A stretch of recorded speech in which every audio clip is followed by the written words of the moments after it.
security agencies here present, anniversary of our great country, Nigeria. Your Excellencies, distinguished ladies and gentlemen, at this point, they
Sorry.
Today we have gathered to celebrate the 61st independence anniversary of our beloved nation, Nigeria.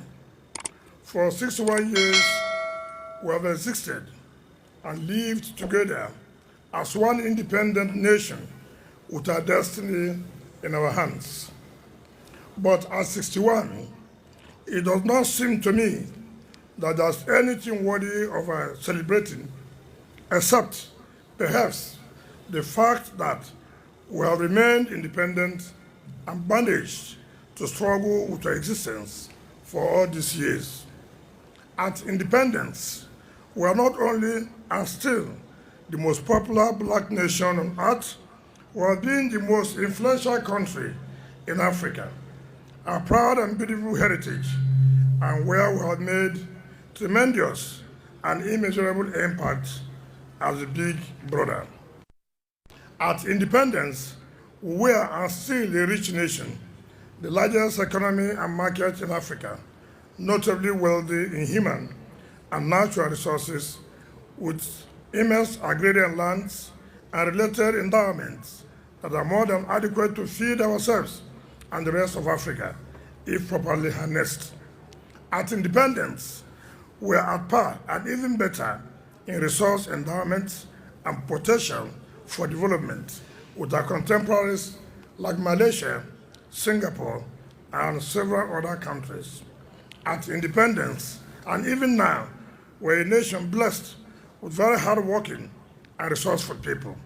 Our youth are some of the smartest people in the world, doing great exploits, flying our flag and making us proud across the world in music, acting, culture, sports, academics, and our unique expressions and community ways of life. At independence, our universities were among the best in the world. Our public institutions were strong, effective, and accountable to the people in service delivery. At independence, our judicial system was not just efficient and effective, it served justice to the common man, and our judges and judgments were recognized, respected, and adopted internationally. Our path to independence was charted by great, patriotic, visionary, knowledgeable, compassionate, caring, and inspirational leaders. Our founding leaders not only loved Nigeria and worked hard for its independence, their singular vision and commitment was to build a united, peaceful, and prosperous black nation that will lead Africa to stand shoulder to shoulder with the rest of the civilized world within the shortest possible period. They embraced and worked for the entrenchment of democracy, the rule of law, judicial independence, and true federalism, where the constitutions of nations will be free and independent over their affairs with their own constitution. Yes, we had Dr. Nnamdi Azikiwe, the great Sikh of Africa. We had Chief Obafemi Awolowo, the sage and unmatched transformational pace setter. And we had Sabadi Bello, the Sardauna of Sokoto, a consummate transformer and manager of peoples and resources. Individually and collectively, they all labored and led to their last days and laid the foundation for the progress of their respective regions and the development of Nigeria. Indeed, there was a country respected and admired the world over for its enormous natural endowments, quality of leadership, great potential, and acknowledged as the undisputable leader of Africa. Suddenly, the military intervened, and the country not only snapped, it was set on a reverse course from the pressure and frustrations of military adventurism. The interventionists not only dismantled our democracy and distorted our federal system by balkanizing the country into politically inspired, inequitable, and unviable and dependent states and local government areas. They also succeeded in creating so many fault lines and oceans of injustices, which have continued to blunt, haunt, and debunk the basis of the nation's existence as one indivisible country with one destiny. However, the restoration of democracy in 1999, after a protracted and bloody struggle and sacrifice, again raised so much hope about the future of Nigeria and the aspirations of our people for a better deal from the government. With democracy, Nigerians expected the timeless values of the rule of law, judicial independence, inclusiveness, social justice, transparency, and accountability to be the basis of governance and transformation. With democracy, Nigerians expected its political leadership to harness the country's resources to drive economic growth, manage our diversity, promote national unity, provide basic infrastructure, protect lives and property, and advance well-being of everyone, including the less privileged and vulnerable ones. With democracy, Nigerians expected a National Assembly that will be loyal to the people, make good laws, and render strong and effective oversight over the executive devoid of ethnic, regional, party, or political sentiments.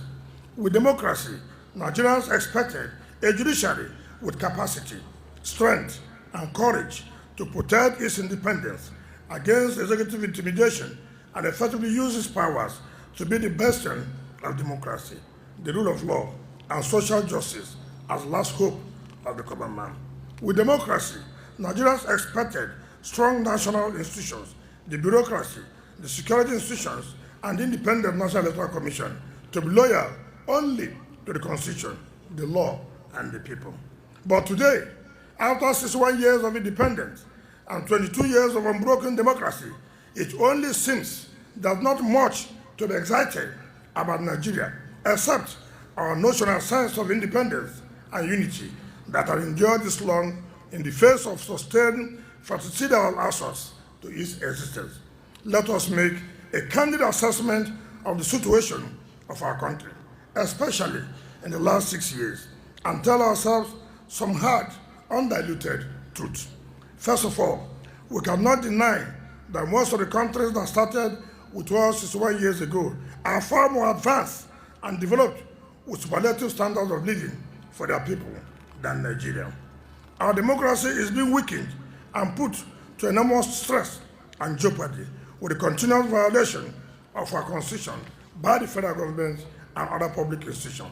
The National Assembly has literally abandoned its constitutional checks and balance role over the executive arm of government and become a slavish appendage to to the federal government as rubber stamp assembly. Neither is the situation and posture of the nation's judiciary any better, where only a few judicial officers can stand the test of judicial courage, integrity, and commitment to substantial justice in the performance of their constitutional responsibilities, while the entire judiciary, especially at the national level, has been bullied to nervousness to the detriment of our democracy, the rule of law, and social justice.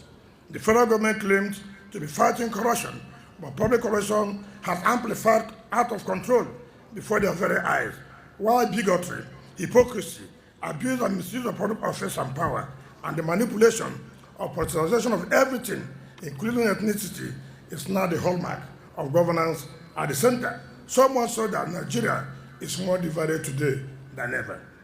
In the last 6 years, our economy has been in tatters and gasping without any realistic hopes for meaningful recovery in the nearest future, as high inflation rates and massive unemployment continue to push more and more people into dehumanizing misery and abject poverty. They therefore told lies when they say that our economy is growing and doing well, when no one is feeling the benefits of an improving economy, if any. Unable to mobilize sufficient domestic revenues, Nigeria is now one of the most indebted countries in the world, yet the federal government's appetite for more loans remains high, even as we are approaching in the twilight of its tenure. The effect of this is to mortgage the progress and well-being of future generations of Nigerians with billions of debts burdened in hard currencies. We know and we agree that there is no country without one form of security challenges or the other. But truth be told, despite repeated assurances, nothing has demonstrated in the last 6 years that Nigerians can enjoy improved security of lives and property anytime soon. Rather, the facts continue to show that no one or nowhere in Nigeria, including educational institutions, worship places, women and children, safe anymore with the unending Boko Haram insurgency, the rapid killing instincts of bandits, herdsmen and kidnappers, and apparent lack of will and wits on the part of the federal government to protect Nigerians from becoming almost daily prey to destruction, killings, and gender-based violence. As we therefore celebrate our independence today, we must both reflect on the state of our country and the direction it's wrongly headed, and move more quickly with all seriousness and sense of responsibility to rescue this nation of ours before it becomes too late. There's no doubt that we are greater and better together as one indivisible nation than going our separate ways. And although our challenges are multiple and varied, they are not beyond redemption. What is needed is the courage and commitment of our leaders and everyone to find sustainable solutions to these challenges and lay the groundwork for a new peaceful, united, and prosperous Nigeria through national dialogue and on the basis of justice, equity, and accommodation. Above all, we must defend the basic structures of democracy and good governance by rising up to protect our rights to free, fair, and credible elections by demanding for the immediate incorporation of electronic voting and simultaneous transmission of results into the electoral system, which the nation's electoral management body has repeatedly said it has both the capacity, commitment, and infrastructure to effect it, if only the National Assembly would allow. The National Assembly stands condemned before God and the people of Nigeria should they fail to yield this overwhelming demand by Nigerians for electronic transmission of election results. This is not a matter of politics or sentiment. It's a matter of the survival of our nation, which is superior to all other considerations. For us in Rivers State, our commitment to one Nigeria is irrevocable, but we will never cease to demand the remaking of the country to reflect true and fiscal federalism, devolution of more powers and resources to states and local governments, and the total reformation of the repressive police system to allow for effective governance oversight, control, and funding at the state level. Ladies and gentlemen, as I have repeatedly said, Rivers State belongs to Nigeria and all those who live in it. We therefore have no reason to discriminate against any person or deny any resident the benefits of our services and good governance. We have spent the last 6 years in laying the most concrete foundations for rapid economic growth and put the entire state on the path to a prosperous future. Our economy has grown far beyond the national average and is expected to accelerate even further in the coming years with the measures we have put in place, including fiscal discipline, improved revenue generation, and massive provision of infrastructure, as long as the nation maintains appreciable level of macroeconomic stability. It is not by chance that Rivers State today is ranked as the most fiscally improved and responsible state in Nigeria that can survive independently on its own internally generated revenues. This is as a result of the fiscal discipline, reduction of corruption in the procurement process, and our expanding capacity to mobilize funds from domestic sources to fund our development agenda. We consider that there is still more to do across the state in the provision of all-season roads, bridges, quality healthcare, education, water, electricity, housing, food security, full employment, and social security for citizens. But one thing we do have is the will and commitment to serve our state and deliver quality socio-economic infrastructure to better living conditions and well-being of everyone. This was evidently demonstrated with construction of over 700 kilometers of roads in the last 6 years, including over 20 dual-carriage expressways and 9 flyovers to ease the movement of goods and services and drive socio-economic development. Our commitment to the development of the state is also evident in the sheer number and quality of basic primary and secondary schools were reconstructed and equipped, the quality of hospitals, including the Rivers State University Teaching Hospital, the multi-billion-dollar Dr. Peter Audley Cancer and Cardiovascular Disease Center, who have either delivered or under construction, and outstanding turnaround of the entire judicial infrastructure and other public institutions, including our tertiary institutions, abandoned public buildings, and other assets. Days ago, we approved funding for the execution of several more projects, including the reconstruction of 27-kilometer Chokocho Ibodo Road, the Oyibo Afam Road, the Romakwoshe Elimbu Flyover, the Nabogram Douglas campus of Nigerian Law School, the new Magistrates Court Complex, and the Rivers State Judicial Institute to further consolidate on our development agenda for the state. We are building the Rivers State Judicial Institute to complement the services of the National Judicial Institute in providing regular training and retraining of our judicial officers, magistrates, and other senior judicial staff to advance the effective and efficient administration of justice in the state, which, as you know, is pivotal to peace, security, and socio-economic development.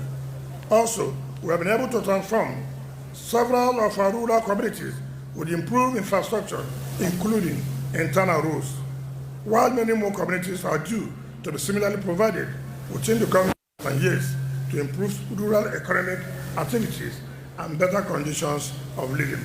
Our commitment to protecting lives and property remains strong.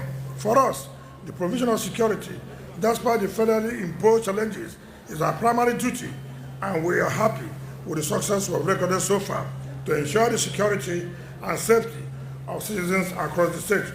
We assure you that we will not give any breathing space to criminals to fully operate in the state.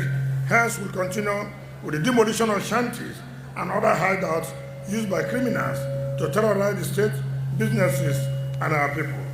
As you know, we now live in a digital world, and Rivers State cannot remain indifferent to the digital revolution if we must accelerate our development.